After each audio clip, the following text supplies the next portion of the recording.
धाकड़ खबर, बेखौफसमा बेबाक अंदाज। धाकड़ खबर में आपका स्वागत है। मैं आपके साथ हूं अकरम रईस खान। जम्मू कश्मीर के पूर्व मुख्यमंत्री हैं doctor Farooq Abdullah. National conference के बड़े नेताओं में उनका नाम शुमार किया जाता है।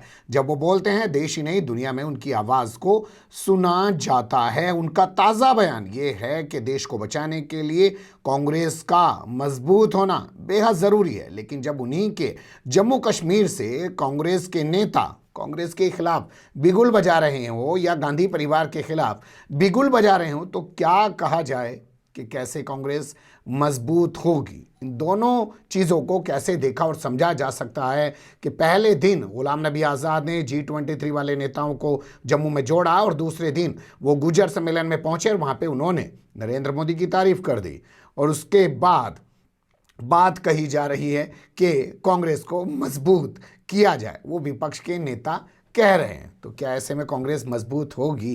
क्या कहलाता है गुलाम नबी आज़ाद का 2 दिनों तक जम्मू कश्मीर में जो मूवमेंट हुआ है वो, और डॉक्टर फारूक अब्दुल्ला के बयान को कैसे देखा और समझा जा सकता है, इसी के आसपास अपनी बातचीत को रखने की कोशिश करेंगे।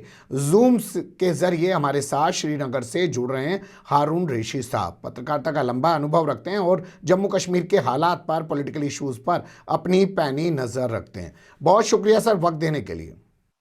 बहुत शुक्रिया आपका।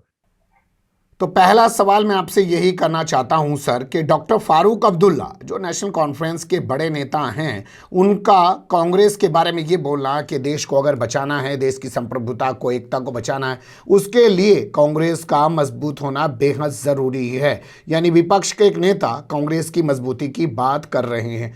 क्या माने निकल सकते हैं इस बात के? क्या वो इसलिए कह रहे हैं कि आने वाले टाइम में कांग्रेस के साथ कोई गठबंधन करना चाहते हैं, या उनका इशारा वाकई में इस बात की ओर है कि कांग्रेस की जो विचारधारा है वो देश के लिए अच्छी है और सही है? देखें, जाहिर है कि अगर फारूक अब्दुल्ला साहब कांग्रेस के हक में कोई बयान देते हैं या ये चाहते हैं, अपनी इस ख्वाहिश का इजहार कर रहे हैं कि कांग्रेस एक मजबूत पार्टी बन के उभरे मुल्क भर में, और तो उसके पीछे यही उनका एक मकसद हो सकता है, क्योंकि उन्हें तजुर्बा हुआ है कि पिछले कई साल के दौरान बीजेपी ने जो सूरत हाल पैदा कर दी जम्मू कश्मीर की मेन स्ट्रीम पॉलिटिकल पार्टीज के लिए, वो तो उनको हाशिए पर ला खड़ा कर दिया है बीजेपी ने।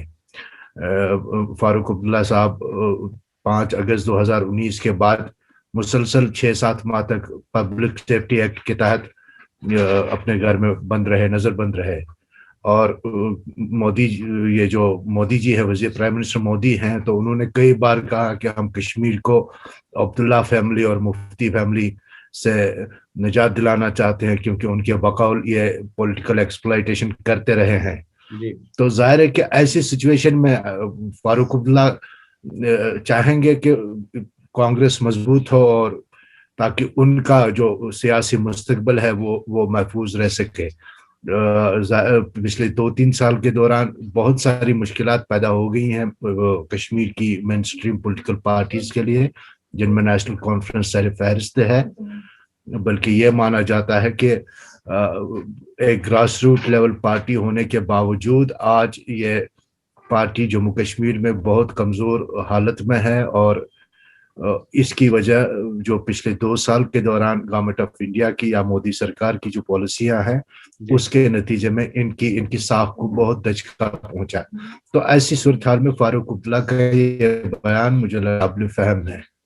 क्या ये उनका बयान इस पस मंजर में भी देखा जा सकता है कि आने वाले जो विधानसभा चुनाव होंगे उसमें वो कांग्रेस की तारीफ कर कांग्रेस को अपने सहयोगी के तौर पर शामिल होना चाहते हैं या कराना चाहते हैं? फिलहाल तो असेंबली इलेक्शंस का तो कोई इम्कान दूर दूर तक उसके आसार नजर नहीं आ रहे हैं, और न कोई गवर्नमेंट ऑफ इंडिया ने कोई इंदिया दिया है। बल्कि एक आम तासर यहाँ के सियासी हलकों में यही है कि फिलहाल हुकूमत हिंद जम्मू कश्मीर में असेंबली इंतखाबात कराने के मूड में नहीं है, क्योंकि उन्होंने पहले ही कहा जा चुका है गवर्नमेंट के कई हलकों की तरफ से कि पहले डिलिमिटेशन होगी, और वो प्रोसेस है बड़ा लंबा होता है, कम से कम साल भर का वक्त लगेगा उसमें। तो फिलहाल मुस्तकबिल करीब में इंतखाबात होने के कोई इम्कानात है नहीं। ऐसे में ये नहीं कहा जा सकता कि वो अभी से ही इंतखाबात की तैयारियों के बारे में सोचकर और कांग्रेस को एक अच्छा मैसेज देने की कोशिश कर रहे हैं, क्योंकि अभी पता नहीं है कि ये जो मुकामी सियासत का ये जो ऊंट है किस करवट बैठेगा। बिल्कुल सही आप कह रहे हैं कि मुकामी सियासत यानी कि स्थानीय राजनीति का ऊँट किस करवट बैठेगा अभी कुछ कहा नहीं जा सकता। और भारतीय जनता पार्टी यानी कि मोदी सरकार चाहती है पहले वहाँ परिसीमन हो और वहाँ जो असेंबली सीटें हैं उनको हिंदू और मुस्लिम के हिसाब से इस तरीके से तोड़ दिया जाए कि दूसरी पार्टियाँ कमज़ोर हों, उनके इस वोट को उधर जोड़ दिया जाए और उस वोट को उधर जोड़ दिया जाए। वो तमाम खेल होगा, उसके बाद ही जाके चुनाव की प्रक्रिया वहाँ पे आगे बढ़ सकती है। लेकिन अब आगे चलते हैं गुलाम नबी आज़ाद पर। गुलाम नबी आज़ाद आजकल चर्चा का विषय बने हुए दिल्ली में बैठे मीडिया के लिए। कल उन्होंने बयान दिया और उन्होंने कहा कि देश के प्रधानमंत्री नरेंद्र मोदी से सीखे, वो अपनी जड़ों से जुड़े रहते हैं। तो कहा जा रहा है कि उन्होंने तारीफ कर दी है। नहीं, अगर उनके हो सकता है, उन्होंने जाहिर है कि ये तो तारीफी जुमले ही हैं, इसको इस बात से इनकार नहीं किया जाता, बिलाशुबा इसमें तारीफ का अंसर जो है वो साफ झलक रहा है। लेकिन अगर उस वीडियो जो वायरल हुआ मैंने भी देखा, उसको आप कॉन्टेक्स्ट के साथ देखेंगे तो वो दरअसल बात कर रहे थे, वो एक मुकामी जलसे से खिताब कर रहे थे और जाहिर है कि मुकामी लोगों जो देहात से ताल्लुक रखते थे उनको लुभाने की कोशिश कर रहे थे। उन्होंने अपने बयान में उस वक्त अपनी तकरीर के दौरान कहा कि मैं पिछले अपनी पॉलिटिकल करियर के दौरान दुनिया भर के सैकड़ों ममालिक में घूम के आया हूँ, जा चुका हूँ और 5 स्टार और 7 स्टार होटल्स में कयाम कर चुका हूँ। लेकिन जब मैं आप लोगों के पास बैठता हूँ तो आपके जो मेले कचेले या फटे पुराने कपड़े हैं उनसे जो भीनी भीनी खुशबू आती है वो मुझे बहुत पसंद है। तो क्योंकि मैं खुद गांव का हूँ और यही इसी जमीन पे से मैं जुड़ा हुआ हूँ और इसी से आया हूँ। वो दरअसल एक ही जुमले में 2-3 बातें कह गए। तो उसने मिसाल दी, उसने कहा कि मुझे फख्र है अपने इस जो मेरी मिट्टी है, जो मेरी मिट्टी के साथ, मेरे देहात के, मेरे गांव के साथ जो मेरा ताल्लुक है उस पर फख्र है और मैं माजी को छुपाना नहीं चाहता हूँ। जैसे कि प्राइम मिनिस्टर मोदी अपने माजी को वो एक हम्बल बैकग्राउंड से आए हैं, लेकिन उस बात को उन्होंने कभी छुपाने की कोशिश नहीं की।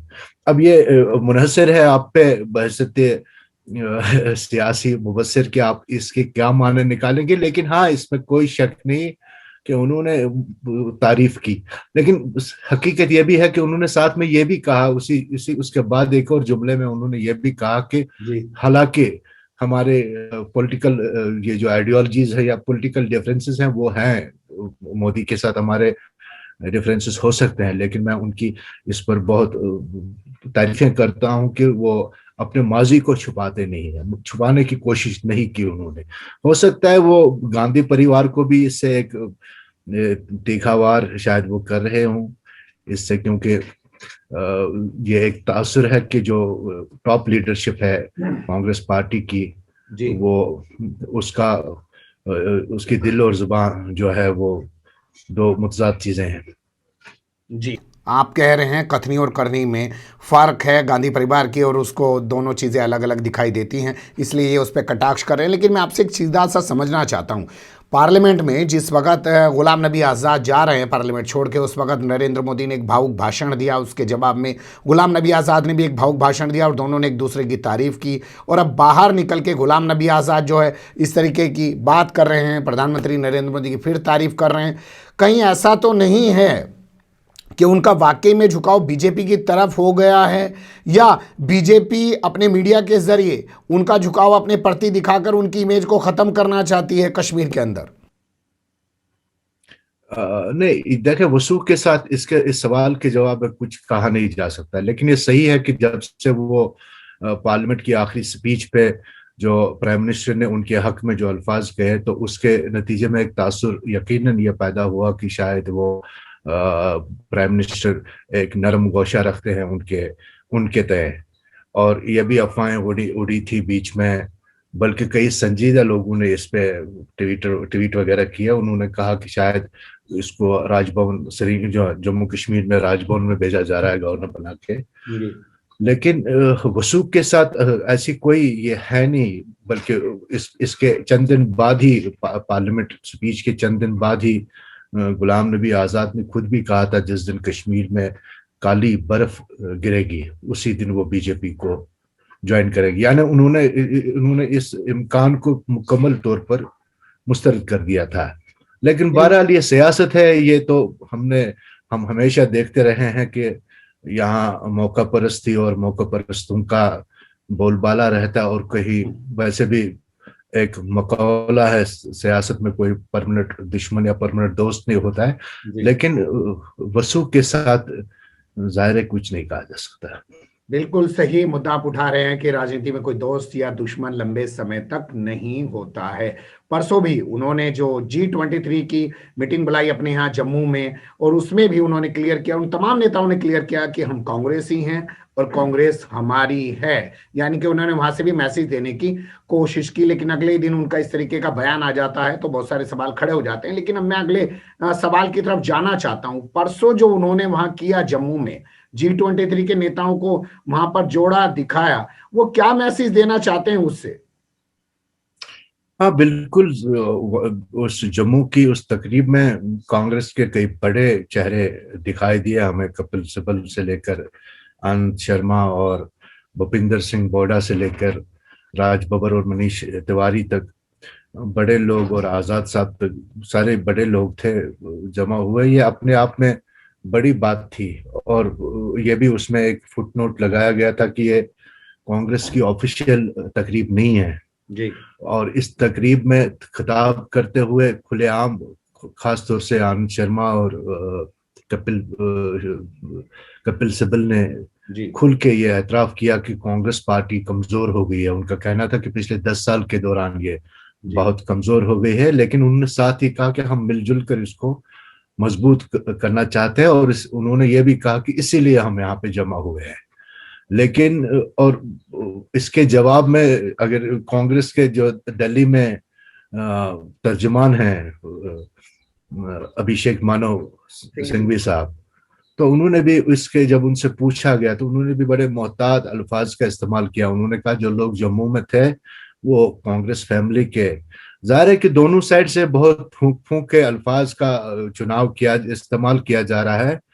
और मुझे लगता है कि शायद उसकी एक वजह यह है कि ये जो 23 लोग हैं, हालांकि इनके जाती तौर पे ये तो हर शख्स अपने आप में एक अंजुमन है, लेकिन जाहिर है कि पार्टी से जुदा होकर कोई हैसियत तो होती नहीं सियासी मंजरनामे पे। किसी भी शख्स, कोई भी शख्स कितना भी बड़ा हो, लेकिन जब वो पार्टी में नहीं है तो उसकी अहमियत घट जाती है। तो मुझे लगता है कि ये सारे जो जिन्हें G23 के नाम से पुकारा जाता है, बल्कि कुछ मीडिया का एक तबका उन्हें कांग्रेस के बागी ग्रुप भी, कांग्रेस का बागी ग्रुप भी पुकारा जाता है उन्हें मीडिया के एक तबके में।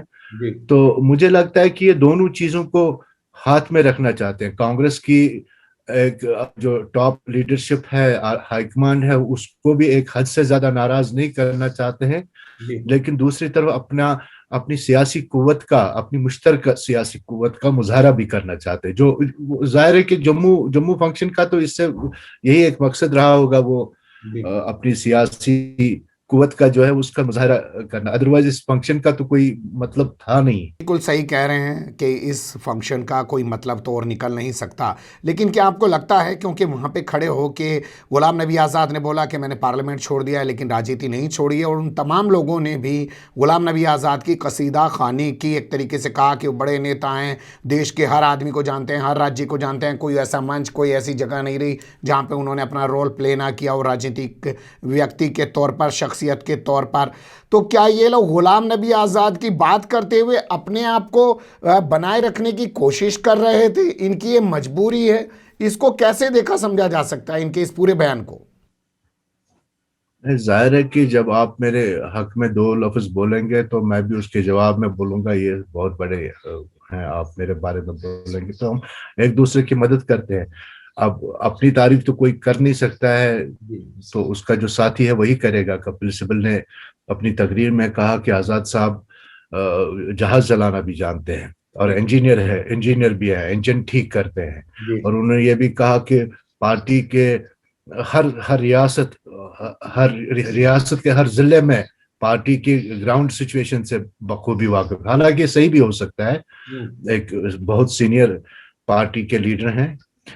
और उन्होंने यह भी कहा कि वो हैरान है कि इनके तजुर्बे से इस्तेफादा क्यों नहीं हासिल किया जा रहा है। मैं एक आखिरी सवाल आपसे लेना चाहता हूं स्थानीय लेवल पर, यानी कि लोकल स्तर पे सवाल मैं आपसे पूछना चाहता हूं। जो वहां पर कांग्रेस है वर्तमान समय में, क्या उसका गुलाम नबी आजाद से कोई टकराव है, या गुलाम नबी आजाद ज्यादा सक्रिय होना चाहते हैं वहां की राजनीति में, और जो वहां कांग्रेस की राजनीति में पहले से सक्रिय हैं कांग्रेस के चेहरे के तौर पर, वो नहीं चाहते हैं कि गुलाम नबी आजाद वहां ज्यादा सक्रिय हो? क्या स्थिति दिखाई दे रही है वहां पे? देखिए, वैसे भी कांग्रेस की जो आला क़यादत होती है, जो सेंटर की लीडरशिप होती है उनका, और स्टेट सूबों में या रियासतों में जो प्रदेश यूनिट्स होते हैं, टकराव की सिचुएशन तो बनी रहती है, क्योंकि हमेशा फैसले करने का इख्तियार दिल्ली में बैठे लीडरों को ही होता है। तो यहाँ भी कश्मीर के हवाले से भी यही सूरत हाल थी। एक खलीज यकीनन थी इस वक्त यहाँ कांग्रेस की, जो है गुलाम नबी मीर साहब जो सदर हैं, उनके और आज़ाद साहब के दरमियान एक वाज़ेह खलीज थी, एक इख्तिलाफ का, जो कई बार उसके दर्जनों मिसालें देखने को मिली हैं हमें अब तक। लेकिन जब तक आज़ाद साहब दिल्ली में थे और कौमी सियासत का हिस्सा थे, तब तक जाहिर है कि मीर साहब इनसिक्योर फील नहीं करते रहे होंगे। लेकिन अब अगर वो वहां से फारिग हो गए और रियासत पे यहाँ आके जम्मू कश्मीर में अपनी कॉन्स्टिट्यूंसी पे कंसंट्रेट करने की कोशिश करेंगे। देखें, आजाद साहब का कद वो तीन साल तक प्राइम चीफ मिनिस्टर भी रह चुके हैं जम्मू कश्मीर में, तो जाहिर है कि उनका एक अपना असर रसूख है उनके यहाँ के सियासी हल्के में उनका। तो उसकी वजह शायद हो सकता है कि जो कांग्रेस का जो मुकामी यूनिट है यहाँ पे, उनमें कुछ लीडरों को थोड़ी बेचैनी हुई होगी। तो लेकिन अभी तक ऐसा कोई ये अंदिया नहीं मिला है कि कोई टकराव किसी जो कैफियत है। वैसे भी ये एक लगता है कि आजाद साहब को अभी जो हाईकमान है कांग्रेस का, उनका आशीर्वाद तो अभी उनके असर पे है नहीं। तो टकराव की कोई स्थिति स्थानीय लेवल पर लग नहीं रही है। लेकिन इस एक्टिविटी को, इस घटनाक्रम को पूरे कश्मीर में कैसे देखा और समझा जा रहा है, ये भी अगर कुछ चीजें उभर कर आ रही हो जिन पर आप रोशनी डाल सकें। देखें, जैसा कि इन्होंने खुद कहा था कि ये जम्मू में ये तकरीब हो रही है, कांग्रेस की ऑफिशियल तकरीब नहीं है। इसको ऑर्गेनाइज किया था गांधी ग्लोबल फैमिली नामी कोई एनजीओ, तो उसने किया था। तो इस वजह से भी शायद कश्मीर से ताल्लुक रखने वाले जो कांग्रेस के सीनियर लीडर हैं इसमें शामिल नहीं हुए। अदरवाइज आप तस्वीर करें, अगर ये ऑफिशियल तकरीब होती है और इसमें इतने बड़े लीडर आ जाते तो यहाँ के स्टेट प्रेसिडेंट और बाकी जो हैं वो तो वहां पे मौजूद होते। तो इसको अवॉइड किया गया इस तकरीब को, और शायद उनकी मजबूरी, जाहिर है कि कांग्रेस हाईकमान से पूछे बगैर वो जा भी नहीं सकते थे इस तकरीब में, और उसका मतलब भी नहीं था कोई। तो एक इख्तिलाफ की जो लहर है वो देखने को साफ मिल रही है, लेकिन ऐसा नहीं स्टेटमेंट आया हो किसी की तरफ से, ऐसा नहीं है। बल्कि जैसा कि मैंने कहा, अभिषेक मानो सिंघवी साहब ने जो, उन्होंने भी बहुत सोच समझ कर अल्फाज का इस्तेमाल किया, चुनाव के साथ महफूज अल्फाज का इस्तेमाल किया। उन्होंने कहा कि जो भी जम्मू में थे वो सब कांग्रेस फैमिली के लोग थे। तो इससे लगता है कि हर कोई फूंक फूंक के कदम रखना चाहता है कांग्रेस में। वैसे भी जो जिस तरह बुरी हालत में इस वक्त है पार्टी, इसकी मार झील रही है, बेबसी की हालत में है, तो ज्यादा एफर्ट भी नहीं कर पाएंगे लीडर्स के एक दूसरे पर कीचड़ उछाल पाए। बहुत शुक्रिया साहब, आपने बहुत बारीकी से तमाम चीज़ों पे रोशनी डाली। बहुत सारे सवाल होते हैं लेकिन हम लोग छोड़ देते हैं, क्या करें, 15 से 20 मिनट में तमाम चीज़ें समेट के आपके सामने रखना चाहते हैं। बने रहिएगा धाकड़ खबर के साथ, फिर ऐसे ही किसी सुलगते हुए या उलझते मुद्दे लेकर हम आपके सामने होंगे हाजिर। फिलहाल अभी हमें इजाज़त।